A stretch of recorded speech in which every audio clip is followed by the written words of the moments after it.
Bon dia! Estem passejant pel camí de ronda, entre Castell i el Golfet, dins l'espai protegit Cat Roig Castell.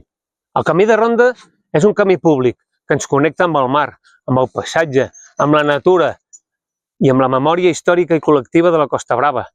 Els nostres avantpassats passaven per aquí, anaven a pescar, a guanyar-se la vida com podien. Unia els pobles, ha inspirat artistes de tot tipus. És un espai únic on podem escoltar, flairar, fins i tot tastar el mar.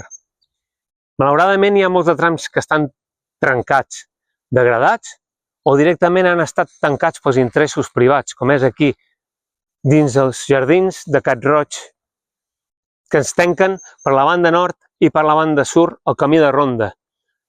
Això és una pèrdua imperdonable de patrimoni i d'un dret col·lectiu que ens pertany a tots. Per això, des de SOS Costa Brava s'ha impulsat la campanya Camins Lliures, per recuperar el dret de pas, restaurar el camí i crear un projecte de vigilància ciutadana. Necessitem la vostra implicació.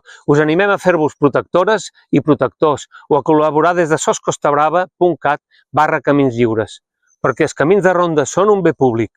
Han de ser lliures, naturals i de tothom. Gràcies.